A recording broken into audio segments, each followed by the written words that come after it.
Halo Sobat Prakarsa, jumpa lagi sama Arsa dalam podcast Prakarsa. Di episode kali ini, kita akan membahas sesuatu yang Gen Z banget nih, yaitu soal kesehatan mental. Halo Kak, aku Nisrina. Nisrina, teman Gen Z kita yang pernah bergelut dengan isu kesehatan mental. Saat ini aku umur 21 tahun dan aku sehari-hari sekarang kuliah sambil kerja sih. Oh, kerja juga? Iya, Kerja jadi apa tuh? kalau aku sekarang di agensi. Keren. Jadi apa di agensi? Aku megang social media. Ya, social media management. Gen Z banget sih. Iya. Gen Z banget sih. Aku juga sama sih. Kita kemiripan jadi kerja sosial media juga. Kalau kerjaan aku, oh ya sebelumnya nama aku Evan. Evan, CEO 1% Indonesia, startup pendidikan yang fokus pada isu mental health dan self-development. Pekerjaanku sebenarnya di bisnis, ada beberapa bisnis gitu, konsultasi kesehatan mental, keuangan, dan lain sebagainya. Tapi kebanyakan kesehatan mental sih kliennya. Jadi kalau ngomongin 1%, ya itu 1% adalah mungkin media terbesar yang aku punya sih ya.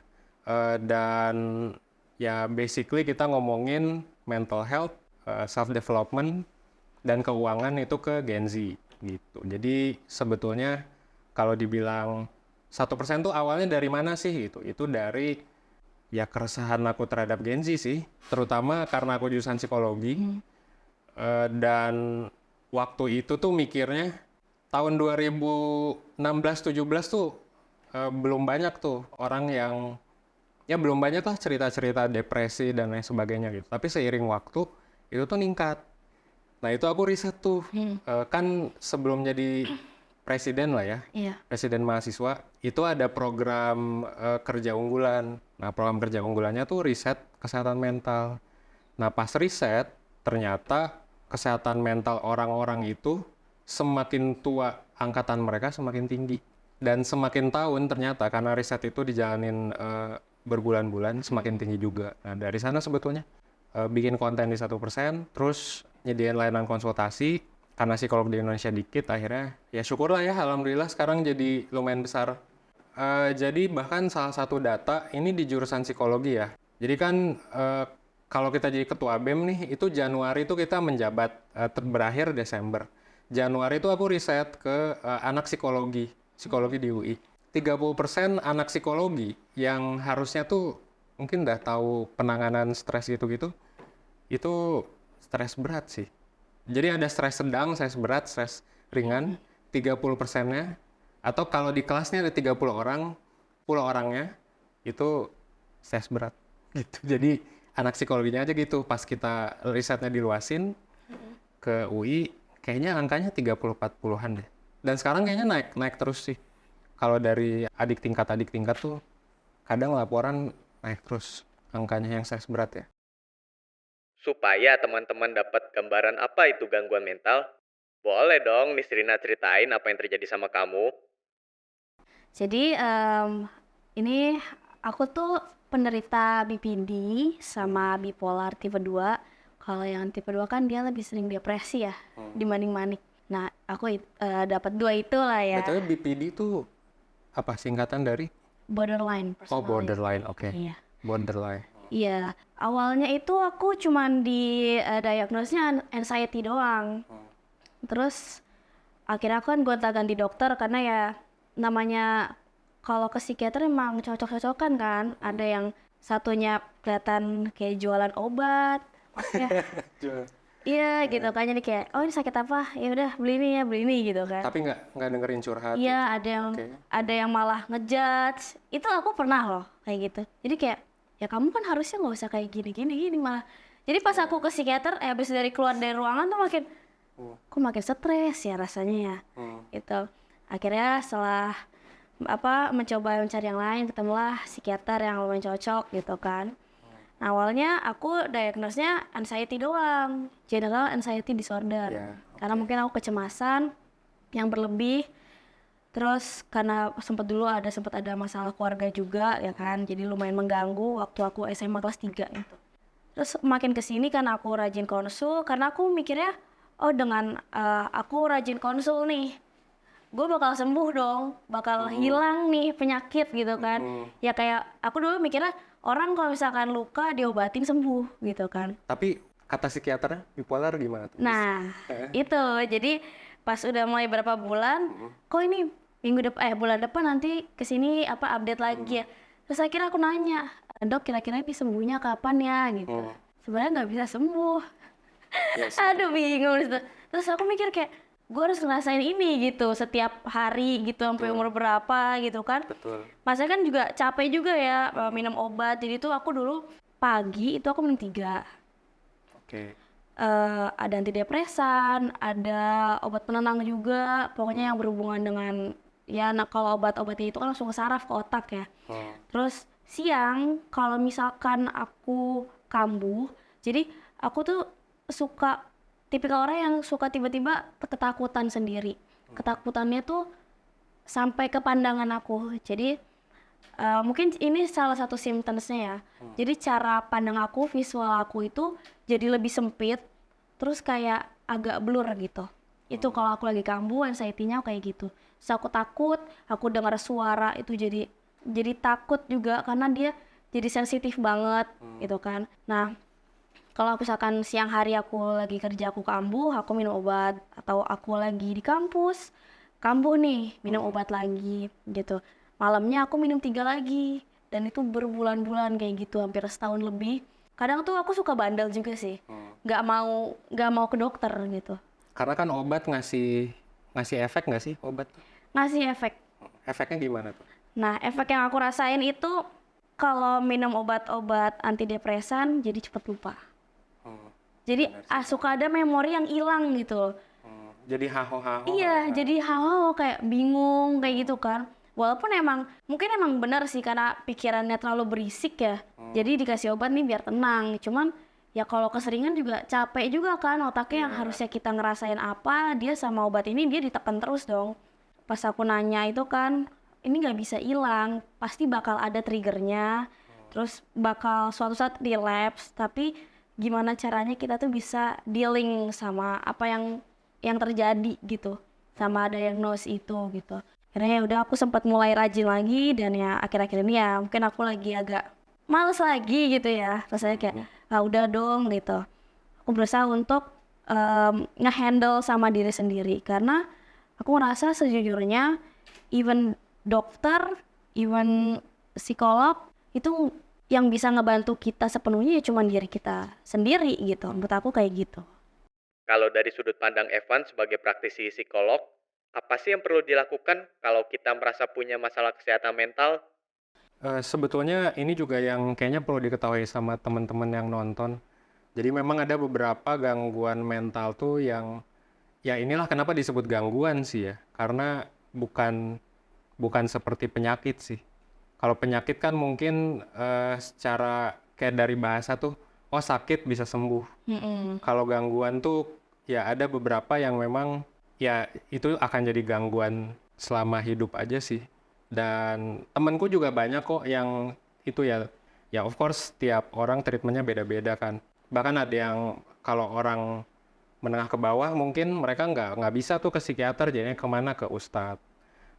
Dan itu nggak apa-apa sebetulnya ke ustadz, ada yang ke temen, ke keluarga, sampai yang paling tinggi sebetulnya memang kan obat gitu. Dan obat itu temanku juga ada, kadang-kadang emang bikin capek karena kayak ngerasa kita bukan diri kita nggak sih?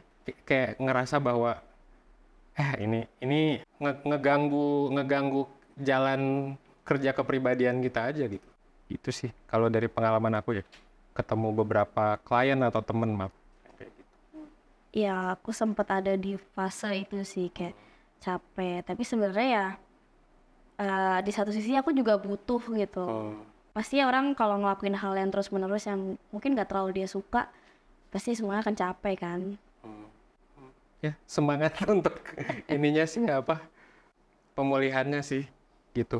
Karena banyak juga kok yang ya butuh waktu 3 bulan, setahun, 2 tahun, kadang ada yang bertahun-tahun. Gitu sih. Arsa jadi penasaran nih, waktu awal-awal Nisrina merasa ada gangguan, memangnya nggak cerita sama keluarga atau teman dekat? Jadi awal mula aku ke psikiater itu karena aku ngerasa ini kok makin aneh ke sini gitu, makin ngeganggu.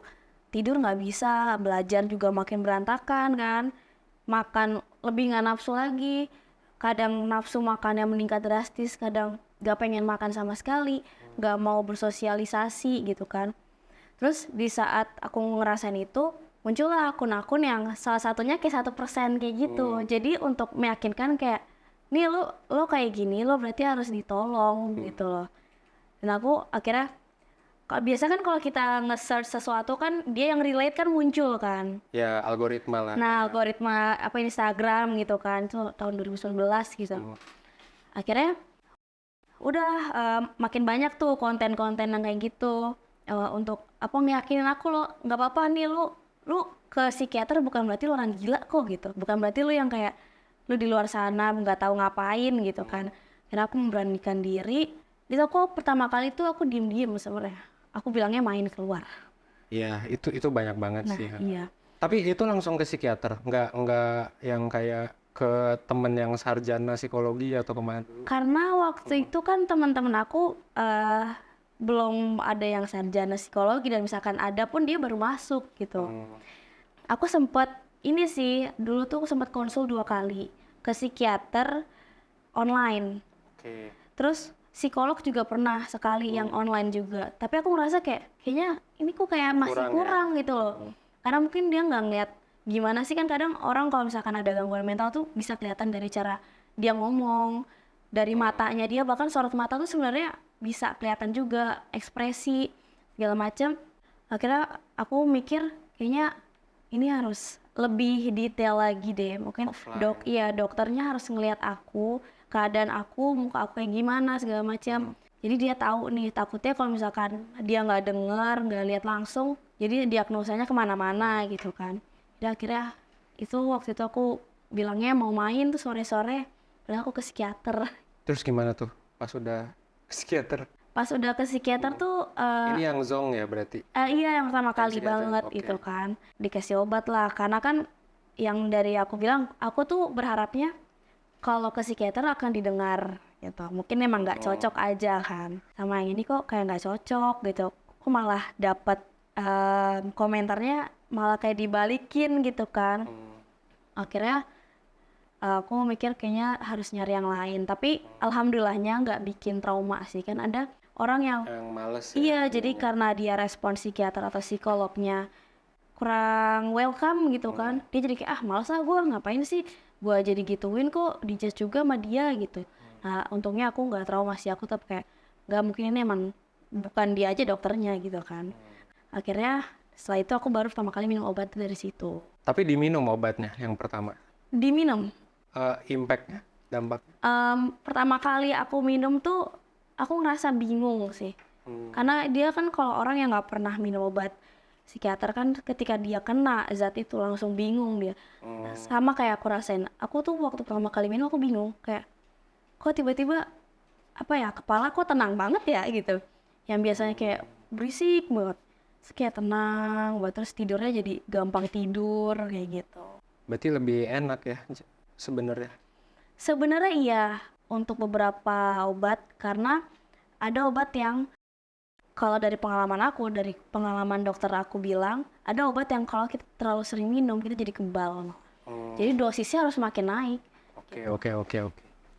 Mungkin ada sobat prakarsa yang belum tahu, apa sih bedanya psikolog sama psikiater?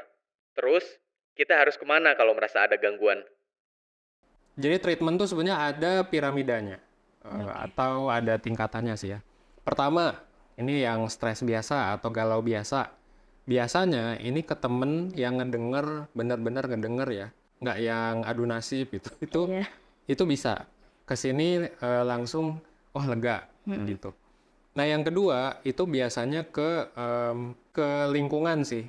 Nah lingkungan ini biasanya sering banget didatengin sama kalangan menengah ke bawah atau yang nggak punya akses tuh. Ustadz, pastor, dan lain sebagainya, itu tuh di sini.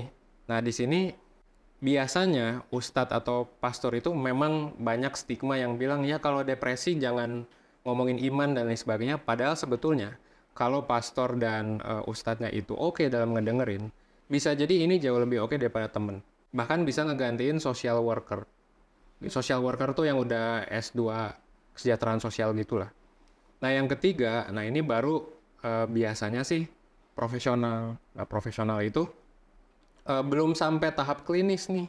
Profesional tuh ada juga yang misalnya ya konselor, life coach. Ini biasanya yang masih sarjana psikologi gitu, atau bahkan dokter juga bisa. Dokter umum nih yang kalau di negara berkembang tuh biasanya dilatih tuh sama atau perawat jiwa juga ada. Itu biasanya di sini bisa profesional gitu. Ini yang aku sediain sebetulnya di 1%. Nah baru kalau misalnya 3 ini nggak berhasil, itu ke psikolog biasanya, psikolog klinis. Karena masalahnya ibaratnya udah clinical. Cuman psikolog itu dia bukan dokter. Nah, jadi dia nggak bisa ngasih obat. Gitu. Baru abis itu terakhir ke psikiater. Nah, jadi psikiater ini bisa dibilang ketika udah treatment ini udah nggak bisa nih, ke psikiater. Nah, ini juga bisa berlaku sebaliknya. Kadang orang ada juga yang ke psikiater, gua nggak bisa. Pengennya ke ustadz aja. Itu misalnya di apalah gitu, mengaji atau apapun. Kadang bisa juga. Nah, jadi beda-beda sih ya. Apalagi nanti ada 4 istilah lagi nih. Misalnya coaching. Coaching itu buat apa? Buat masa depan sebetulnya. Jadi coaching itu buat orang yang udah punya motivasi, lihatnya masa depan. Ada counseling. Counseling buat siapa? Buat yang punya masalah di masa lalu. Mungkin kayak Ninis gitu yang bisa jadi triggernya tuh dari masa lalu. Jadinya kayak aduh nggak bisa mikir, nggak bisa beraktivitas. Itu counseling. Ada juga mentoring.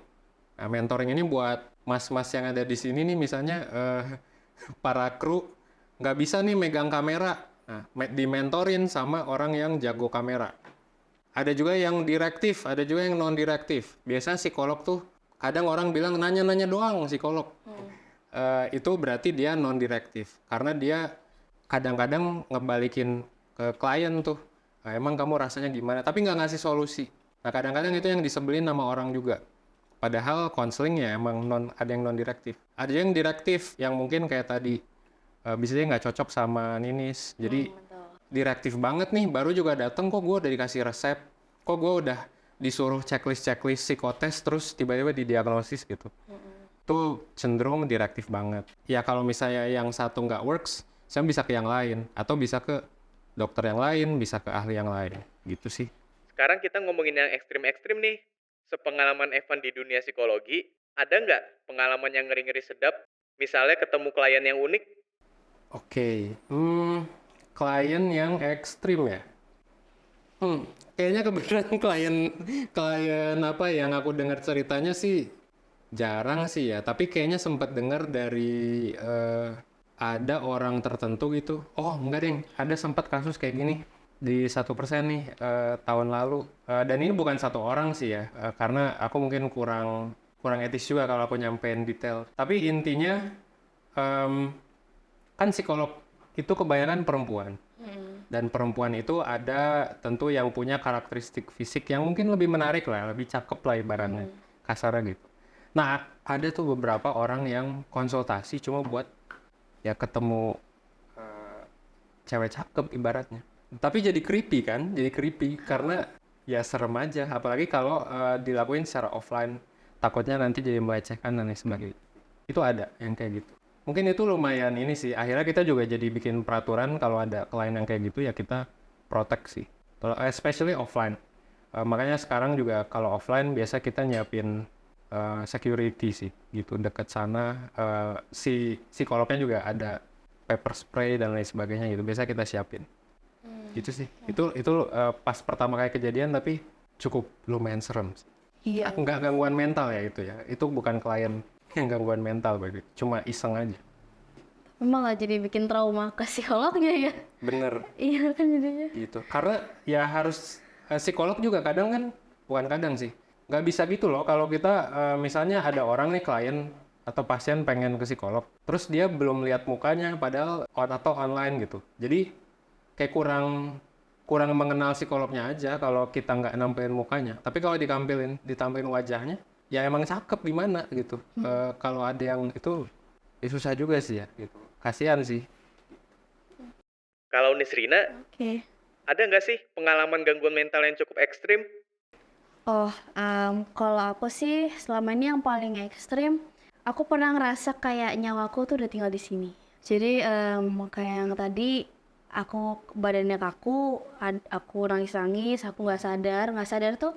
Jadi gini loh Kak, misalkan aku marah nih, aku ngelempar barang secara tidak sadar. Habis itu aku baru sadar lagi kayak, ini kok kayak gini, jadi kayak kehilangan apa ya? Kontrol ya. Nah kayak gitu. Nah, tapi yang paling parah menurut aku pernah waktu aku benar-benar relapse parah itu aku ngerasa kayak nafas aku tuh udah di sini. Saking ngapnya ya. Iya, jadi udah kayak tinggal udah ditarik aja udah selesai gitu. Aku sampai mikir kayak, aduh ini kalau misalkan emang udah waktunya ya udahlah ya gitu kan. Tapi ternyata setelah mamaku tanganin gitu kan. Nah, mamaku tuh dia juga sarjana psikologi juga Oh, di nice, Ubaya. Mungkin jadi dia lebih bisa mendengarkan gitu.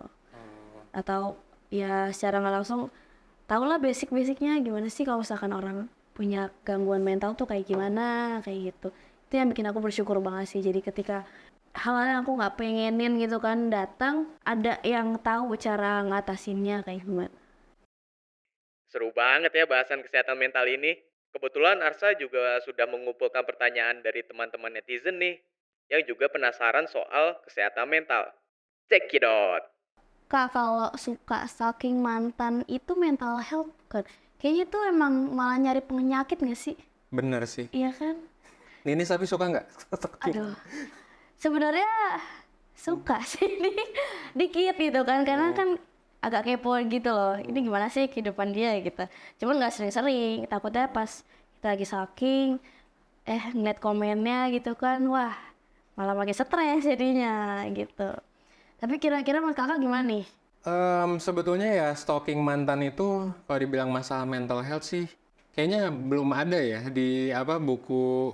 Jadi ada buku biru tebel tuh namanya DSM. Itu tuh isinya kayak diagnosis gangguan mental. Sebetulnya ya bisa jadi ini pelarian aja sih kalau menurut aku ya. Pelarian dari Gen Z mungkin yang kebetulan suka main sosmed, terus habis itu mungkin habis putus sama mantan atau kepo sama mantan, ya udah pelariannya jadinya ke sana. Cuman benar tadi agak menyakiti diri sendiri sih biasanya, apalagi kalau mantannya udah punya pacar lari itu. Iya itu makin sakit Lebih kan. ganteng misalnya, lebih cakep. Dan itu mundur Gitu. aja. Tapi wajar berarti ya namanya orang orang kan pasti perasaannya nggak selalu bahagia ya, nggak selalu bahagia, nggak selalu sedih juga. Pasti ya roller coaster gitu kan. Jadi Iya kalau kita habis putus itu berarti wajar dong untuk ngerasa sedih banget gitu. Wajar. Tapi kalau misalnya bikin penyebab kita jadi susah tidur dan lain sebagainya, mendingan Berarti itu udah next level dong kalau kayak gitu. karena Karena ada impactnya. karena kadang ada orang yang ini sering banget juga sih ditanyain sama Gen Z ya di beberapa acara yang aku isi. Sering banget Gen Z bilang, iya nih contoh gak usah mantan deh, capres deh. Saya sedih nih capresnya di ini mulu atau sampai nangis dan lain sebagainya gitu. Itu sebetulnya ya terus dia juga ikut debat, terus sampai keganggu juga susah tidur, terus ngeluh gitu. Aduh aku jadi susah tidur. Padahal kan itu gara-gara ya sebenarnya itu hal yang bisa dia kontrol gitu. Jadi bukan hanya mantan, bisa juga ya sekarang lagi pemilu. Kadang-kadang mungkin ya kebetulan aku mungkin YouTuber dalam tanda kutip lihat komen-komen yang toksik gitu. Itu sebenarnya kan bisa kita kontrol untuk gak lihat apalagi kalau kita terganggu. Jadi ya basically bukan masalah mental health tapi bisa memperburuk atau memperbaiki ya kalau mantannya ternyata malah nggak move on misalnya ya tapi ya itu bercanda aja sih kalau bisa sih di stop aja lah kalau udah mantan mah ya. Iya, jadi kalau udah selesai ya udah gitu, jangan nyari penyakit lagi, ntar nggak sembuh-sembuh ya kan? Betul. Betul. Oke, next. Adakah perilaku positif yang termasuk mental health? Ini menarik sih ya, kadang-kadang perilaku positif yang kebanyakan juga bisa jadi buruk sih, kayak misalnya ini ya, kalau secara agama mungkin tergantung niat. Jadi contoh gini, kalau Ninis apa, misalnya pelarian yang positifnya apa nih? Kalau aku Kayak buat biar olahraga. healingnya gitu, olahraga. Iya. Boleh cerita lebih lanjut nggak selain olahraga atau olahraganya gitu?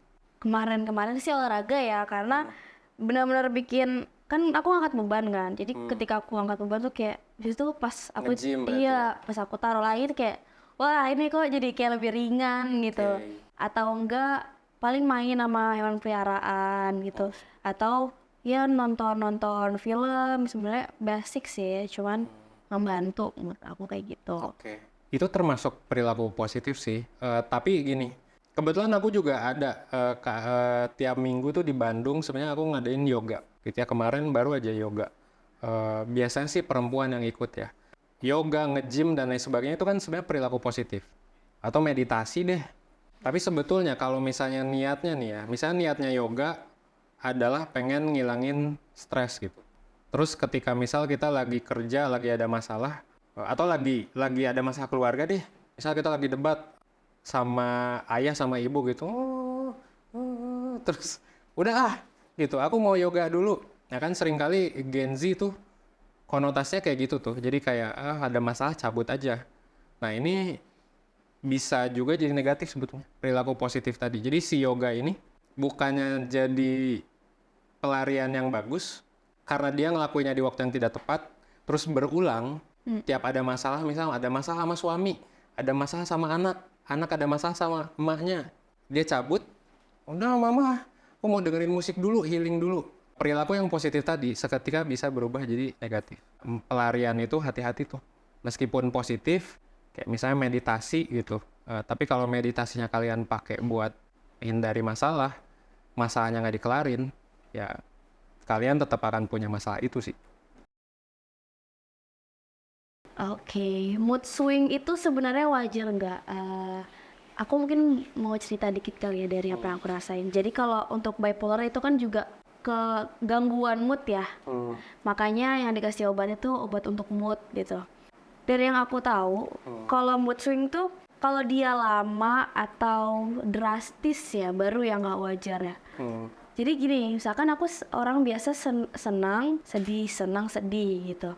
Tapi kalau orang dengan bipolar itu, dia lama, Ya, berbulan-bulan. Jadi benar. misalkan dia manic, dia akan senang banget. Saking senangnya, dia ngomongnya sampai nggak jelas gitu kan.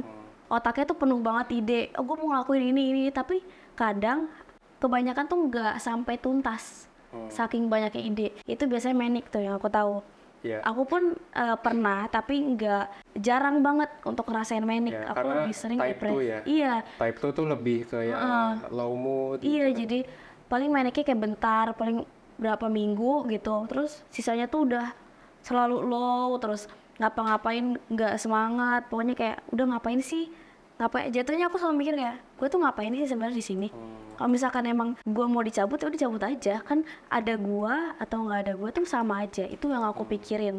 Biasanya kalau aku lagi kambuh atau ya otaknya lagi begitulah ya intinya. Tuh. Iya sih, jadi mood swing tuh wajar sih. Tadi yang dibilang sama Ninis tuh, sebenarnya banyak orang yang salah kaprah ya. Bipolar tuh dikira 6 jam senang, 6 jam sedih gitu. Kayak yang tadi, jadi pas lagi main sama temen seneng. Pas pulang kok, aduh kok ngerasa sepi. Ya itu mah mungkin perubahan emosi aja atau mood swing saja. Karena kalau yang bipolar tuh ya kadang 2 minggu, sebulan manik gitu. Terus 3 bulan lagi ngilang. Bukan hanya deactivate sosmed ya, kalau Gen Z kan kadang hapus foto gitu, terus nggak ada profile picture-nya. Bukan cuma gitu, bisa juga hilang dari dunia aja. Bener-bener nggak ngontak siapa-siapa tuh 3 bulan misalnya. Itu sering kejadian tuh yang kayak gitu. Tapi itu bukan mood swings, karena mood swings tuh mungkin definisinya lebih yang ya 3 jam happy, terus habis itu beli makanan, makanannya zong, nggak terlalu suka, terus bete, nah itu wajar sih. Oke, selama dia, jadi dilihat lagi dari berapa lamanya kan. Kalau dia sedihnya terlalu lama, mungkin harus diperiksa lebih lanjut ya. Ya, yang penting sih apakah itu ngeganggu atau enggak gitu. Kalau menurut teman-teman ngeganggu sih ya bisa curhat aja ya ke temen yang dipercaya sampai tadi ke profesional. Kalau misalnya ngerasa gak ngeganggu ya udah. Atau misalnya kalian ngerasa itu ngeganggu karena orang lu ubah-ubah moodnya bipolar. Nah, mungkin perkataan orang itu aja, itu hanya perubahan emosi kita aja yang biasa aja gitu. Oke. Ini curhat ya, Merasa curhat. nggak bisa apa-apa dan nggak berguna. Oke. Ya mungkin pun sama aku pernah ngerasain kayak gini, kayak yang aku bilang tadi, kayak aku nggak bisa ngapa-ngapain. Terus buat apa dong? Sebenarnya belum menemukan tujuan hidup sampai rasanya kayak ya putus asa aja gitu. Kira-kira kita harus ngapain nih ketika kita lagi di fase ini sebelum terlambat ya kan? Takutnya ada orang yang udah nyerah banget, udah dia mengakhiri hidupnya sendiri. Oke, aku bakal jawab dari dua sisi kali ya. Pertama dari sisi klien atau pasien mungkin. Yang kedua dari sisi orang di sekitar. Nah ini buat yang merasa nggak bisa apa-apa dan nggak berguna, sebetulnya paling disarankan sih nyari temen, terus habis itu kalau udah ini banget ke profesional sih. Karena ini juga berlaku sama buat yang ada orang yang terdekat seperti ini. Sebetulnya cara paling gampang untuk mencegah orang melakukan suicide ya, itu adalah dengan ada aja gitu. Jadi misalnya nih ada di satu ruangan, jangan biarin orang itu sendiri di satu ruangan. Ada aja kita di sana diem. Karena 99% mungkin ya percobaan bunuh diri itu terjadi ketika sendiri, ketika ngerasa nggak berguna, otak udah wah berisik banget dan lain sebagainya gitu. Itu udah males lah gitu. Itu biasa kayak gitu. Jadi paling gampang kalau buat yang menanganin, temenin terus. Ya tentu nggak gampang sih ya, paling simpel mungkin. Tapi nggak gampang. Kalau udah ngerasa sulit, ya bisa minta bantuan teman yang lain.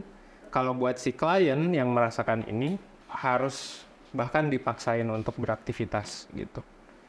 Karena ya ketika kita beraktivitas, kita jadi oh iya ya ternyata gue masih bisa nih ke mall gitu, simple ke mall. Gue masih bisa nih ke nongkrong bareng temen. Oh ternyata temen bisa happy bareng gue gitu. Itu sih jadi paksain. Mungkin kadang-kadang harus paksain aktivitas. Walaupun proses maksainnya tuh emang juga capek ya, pasti kayak aduh nggak bisa nih sebenarnya nggak bisa, cuma Kadang minder mau sama temen ke mall kayak apa dia nggak suka sama aku gitu kayak gitu. iya overthinking dulu. Overthinking. Itu kayak penyakit Gen Z emang kayak gitu nggak sih kayaknya? Overthinking kan?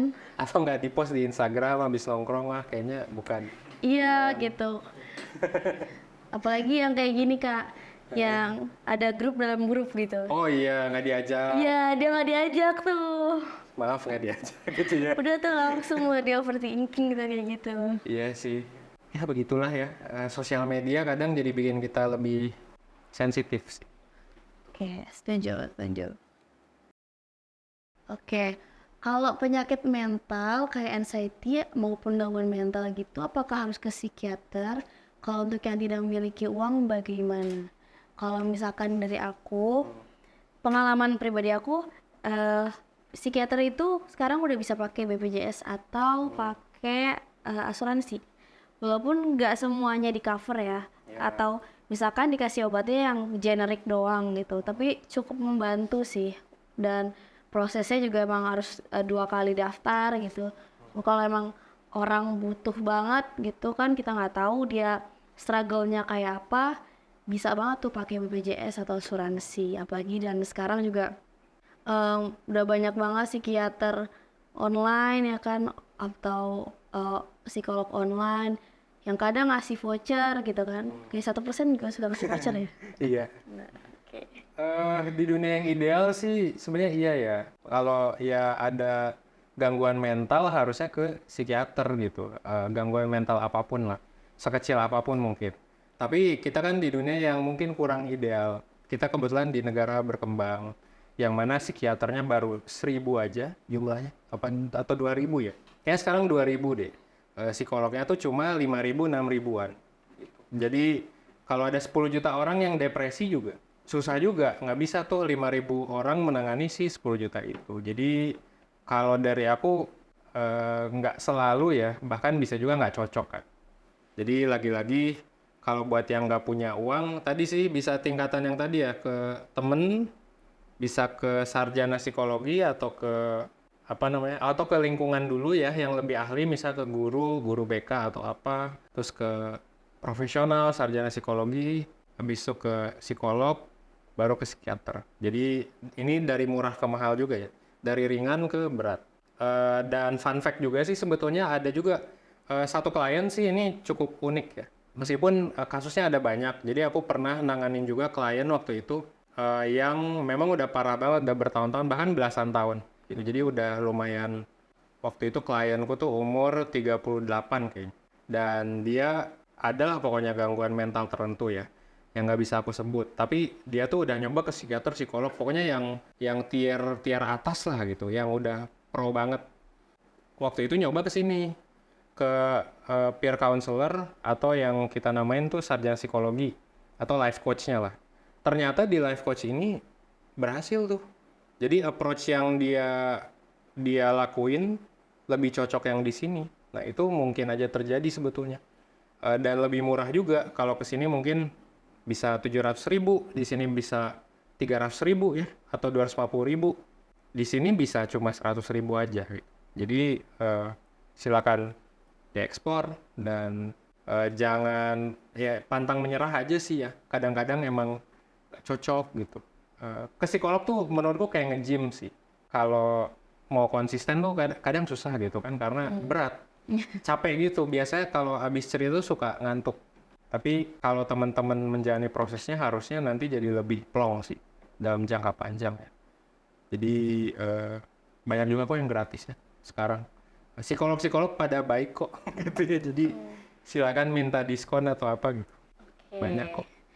Ngomong-ngomong soal solusi kesehatan mental, Prakarsa punya loh video yang membahas bahwa Nusantara adalah surganya healing. Bukan cuma punya banyak tempat healing, bangsa kita juga punya tradisi healing yang jadi keseharian kita. Misalnya sesimpel tegur sapa dengan tetangga, ternyata itu termasuk proses healing juga loh. Oke. Aku setuju sih, mengingat kalau dari sosial budaya atau lingkungan gitu. Kita kan kalau lingkungan di negara tropis. Untungnya negara tropis itu kan ada matahari banyak. Jadi kita sebetulnya nggak segampang stres itu sih. Malah lebih cenderung santuy sebetulnya. Ya, santuy dan ya udahlah masih ada besok gitu. Kadang-kadang orang Indonesia tuh seringnya sih gitu ya. Jadi kadang nunda kerjaan dan lain sebagainya. Beda lah sama yang di Skandinavia gitu, yang kayak atau di UK yang musim kuartal terakhir tuh bisa jadi nggak ada matahari samsek. Itu beda sih kita di sana. Jadi dari lingkungan kita udah lumayan nih advantage buat kita. Dari sosial, dari budaya kita cenderung lebih kolektivis juga. Nah ini bisa jadi bumerang, bisa jadi kelebihan sih ya. Kelebihannya adalah kita jadi ya bisa jadi disupport juga sih sama teman-teman sekitar kita. Meskipun sekarang kayaknya sih kalau di kota makin individualis ya. Bahkan di kantor juga mungkin ada yang ada politik kantor lah, ada backstep dan lain sebagainya, atau kadang pacaran pasangan gitu. Tapi di luar itu kayaknya memang cukup suportif sih kalau pertemanan di Indonesia. Meskipun lagi-lagi kadang beberapa orang ngerasain kok banyak digosipin dan lain sebagainya. Nah itu hati-hati dengan itunya aja sih. Kadang-kadang suka nggak enakan, suka ngegosipnya. Nah itu bisa jadi bumerang. Dan harus hati-hati aja buat kita untuk kadang memilah lah. Minimalisir kontak mungkin sama beberapa teman tertentu gitu ya. Tapi aku percaya sih kalau orang Indonesia jauh lebih resilient kali ya. Atau bounce back-nya cepat dalam hal ini. Soalnya tingkat bunuh diri di luar negeri tuh, terutama yang 4 musim yang nggak ada mataharinya tuh biasanya lebih tinggi sih daripada di Indonesia yang cukup santuy ini. Emang kira-kira apa yang bisa bikin misalkan mereka nggak ada matahari terus sama bunuh diri yang tinggi itu? Aku masih belum nyampe sih sudah. Ngelihat keluar gloomy, terus jadi nggak beraktivitas, apalagi winter. Makanya tadi kan kita ngomongin zodiak. Sagittarius tuh kan Desember. Sekarang nih, ada yang Sagittarius nggak nih? Sagittarius tuh katanya cenderung lebih mellow, lebih melankolis gitu. Sebenarnya bukan kita worship zodiak atau gimana, tapi kalau lahir di Desember tuh biasanya emang lahirnya pas lagi hujan, nggak ada matahari. Terus akhirnya jadi ke bawah tuh gloomy-gloomy-nya jadi suka melankolis. Sebenarnya dari sana sih. Tapi ya tentu ada neuron, hormon dan sebagainya yang nggak aku pelajari. Harus nanya ke anak biologi gitu. Atau yang lain. Kalau Nisrina sendiri gimana? Apakah merasakan healing juga dari lingkungan? Oh iya, kalau misalkan aku pun juga sama. Jadi untungnya aku punya teman-teman yang suportif gitu. Awalnya tuh aku nggak mau cerita langsung gitu, karena takutnya kan dulu mikirnya, aduh kalau misalkan kena diagnosa ini ntar dikiranya nggak mau ditemenin, lu aneh ya, lu ngapain sih kayak gini-gini. Takutnya biasanya tuh ada tuh yang apapun kita lakuin dicocok logi gitu loh sama dia kan emang bipolar makanya aneh kelakuannya gitu. Makanya aku suka takut awal-awal kayak gitu. Pun walaupun sampai saat ini nggak terlalu bilang ke orang-orang, tapi teman deket sama keluarga tuh udah tahu dan mereka mendukung apalagi kalau misalkan aku lagi relapse gitu. Karena ketika aku relapse, aku aja nggak bisa ngebantu diri aku Bisa sendiri. saling jaga lah. Iya, pas aku relapse, biasanya mama aku itu udah tahu harus ngapain gitu kan. Lalu teman-teman dekat tuh udah tahu, oh nih orang harus kasih treatment kayak gini, ditenangin dulu. Karena ketika relapse, ya boro-boro lah gitu kan, bisa seneng gitu, bisa gerak aja aku udah seneng gitu kan. Karena yang tadi aku bilang, kalau aku lagi kambuh, benar-benar nggak digerakin tuh nggak bisa, udah kaku banget.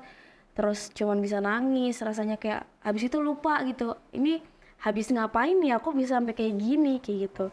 Kalau kayak gitu. Dan kalau buat teman-teman yang mungkin kurang suportif atau yang kurang srek gitu kan, eh aku lebih milih untuk nggak ngasih tahu sih, nggak terlalu. Mungkin kalau misalkan mereka tahu dari omongan yang lain, aku bakal kayak iya, tapi nggak sampai membiarkan mereka tahu lebih lanjut. Balik lagi menurut aku omongan lingkungan tuh berbahaya. Iya sih, jadi cukup dibatasi lah ya kalau dirasa-rasa red flag nih. Iya, Ini green flag nih. betul. Wah, menarik nih. Sebenarnya respon apa sih yang kamu harapkan ketika lagi curhat atau lagi sharing tentang masalah mental kamu? Sebenarnya menurut aku kalau orang lagi curhat itu kan kebanyakan dia nggak tahu ya mau kemana ya. Dia sebenarnya pengen divalidasi aja sih perasaannya. Kayak misalkan, ih gue capek banget deh gini. Ya kita bisa bilang aja kayak, oh lo pasti capek ya, misalkan abis belajar 5 jam gitu. Itu kan dia ngerasa kayak, oh iya bener nih gitu. Dan aku pun juga kayak gitu, aku butuh divalidasi aja aku sebenarnya. Tapi ya kita harus juga, kita nggak bisa selamanya kan maksain itu ke orang-orang.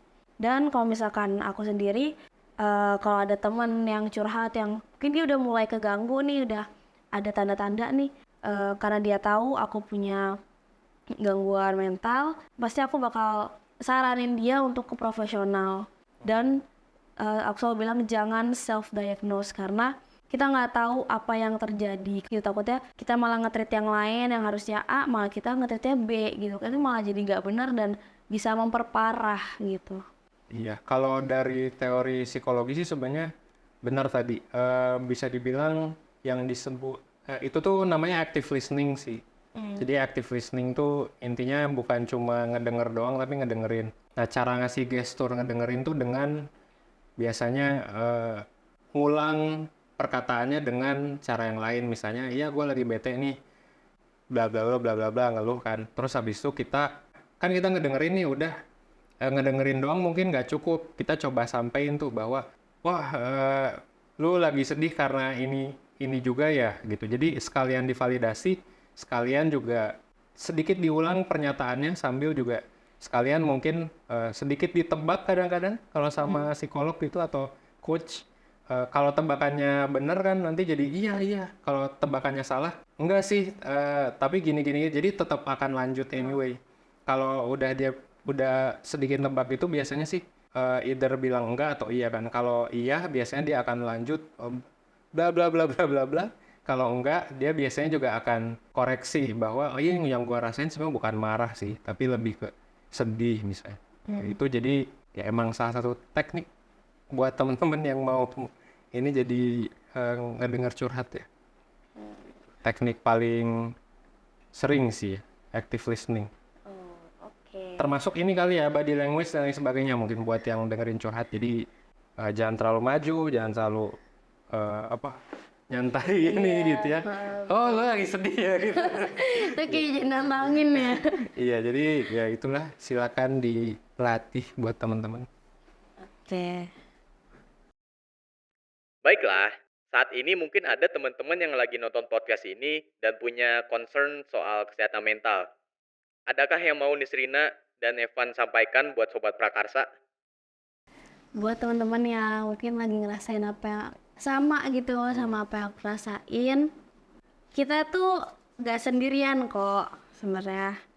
Banyak hal yang nanti bakal kejawab. Ternyata emang kita ngerasa sedih atau ngerasa terpuruk tuh karena emang belum waktunya aja kita untuk ngerasain senang, tapi bukan berarti kita nggak pantas untuk ngerasain senang, dan kita pantas juga ngerasain hal-hal yang baik lah dalam hidup. Oke, mungkin di luar sana ada teman-teman yang merasakan masalah kesehatan mental. Mungkin ada juga yang nggak percaya atau kayak skeptis lah bahwa sebetulnya paling nggak gitu banget. Mungkin ada yang mikir kayak gitu.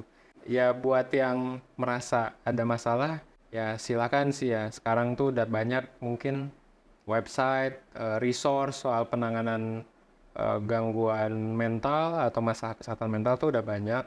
Dan kalau buat yang masih skeptis, ya sadarilah mungkin itu karena teman-teman di luar sana sekarang punya teman yang oke, punya support system yang oke, mungkin secara kepribadian kalian kuat, secara genetik kalian kuat, tapi jangan lupa gitu ya bahwa ini bisa kejadian tiba-tiba aja si masalah kesehatan mental ini. Jadi buat teman-teman di luar sana sih jangan lupa perhatiin kesehatan mental kalian pribadi ya. Jadi mungkin sama kayak tadi lah, kayak speedometer ya. Buat teman-teman yang kira-kira, aduh susah nih ngegasnya gitu ya, nggak tahu mau kemana atau udah minder duluan ya, mungkin bisa coba tuh gas dikit. Tapi kalau udah ngegas dikit, aduh stres dan lain sebagainya, mungkin jalannya adalah konsultasi dulu. Nah buat yang udah ngegas banget tapi nggak pernah istirahat juga, ya jangan lupa istirahat gitu ya. Karena ya namanya hidup mungkin maraton gitu. Apalagi buat Gen Z ya, yang seringkali distereotipkan generasi instan. Itu teman-teman Gen Z, jangan lupa bahwa hidup tuh panjang gitu loh. Apalagi dengan perkembangan teknologi. Sekarang udah banyak tuh tes genetik. Mungkin nanti akan ada rekayasa genetika. Mungkin nanti akan ada obat cancer. Hidup teman-teman bakal jauh lebih panjang, ya kan? Jangan sampai nanti hidup yang lebih panjang malah nggak bisa dinikmati oleh teman-teman Gen Z. Itulah ya, kalau kata filsafat kita ini kali ya, kalau kata filsuf kita tuh hidup tuh dapat curse ya untuk bebas ini ya. Apalagi nanti hidup kita makin lama nih, sampai 100 tahun. Nah, jangan sampai tuh nanti lebih banyak sedihnya gitu. Kalau bisa lebih banyak excitement-nya. Gitu. Pesan buat teman-teman. Kita berandai-andai nih, misalnya semua anak muda Indonesia punya kesehatan mental yang baik. Apakah kalian percaya generasi muda ini bisa bawa Indonesia ke masa keemasan? Misalnya jadi negara superpower? Percaya sih. Percaya. Kayak ragu ya kita ngomongnya. Percaya. Percaya. Karena banyak banget Gen Z yang emang cerdas dan kritis banget, tapi mungkin ada yang karena hal-hal kayak gini jadi dia mungkin terhalang gitu, nggak bisa all out ya. Kata aku kayak gitu sih. Percaya sih. Dan mental health, meskipun aku tahu ini masalah berat, tapi ini ya satu tantangan. Tentu kita banyak tantangan lain, tapi percaya kok. Ini aja sekarang awareness mental health udah tinggi banget. Nanti kan kita bersaing dengan AI. Nanti kita, banyak lagi tuh masalah-masalah. Pasti bisa lah. Setiap tahunnya satu masalah kita selesai. Paling ya mungkin kondisi sekarang jadi makin parah ya. Orang jadi susah dapat kerja karena kayak males gitu kan. Atau ada masalah kesehatan mental juga. Karena malas kerja jadinya bisnis gak jalan. Bisnis gak jalan jadi susah juga, mau makan susah, mau apa susah, jadi ya kayaknya segala macam bakal susah sih. Jadi makanya kita harus sehat mental ya, harus produktif. Apalagi sekarang udah mulai banyak lagi ya anak muda yang cabut, bukan hanya ke luar negeri tapi juga ganti warga negara. Jadi gejala-gejalanya udah mulai kerasa nih. Tapi apakah nanti kita bisa nggak nih? Buat aku sih bisa ya. Tapi kayaknya kemungkinan untuk gagalnya nggak sebesar itu sih menurut aku ya. karena udah pada melek banget gitu, banyak banget yang udah melek gitu, jadi ya kemungkinan ya makin bisa berpikir lah lebih jauh gitu wah ke depannya. Kalau gagal juga ya udahlah, santuy. Iya kan? Santuy aja kayaknya orang Indonesia. Keren. Terima kasih Evan dan Nisrina buat diskusinya yang sangat inspiratif. Semoga bisa kasih manfaat buat semua yang menonton, terutama soal bagaimana mengelola kesehatan mental. Buat Sobat Prakarsa, jangan lupa sharing di kolom komentar ya. Kira-kira topik apa lagi yang menarik buat kita bahas di podcast Prakarsa. Sampai jumpa di bincang-bincang menarik lainnya, hanya di kanal Prakarsa.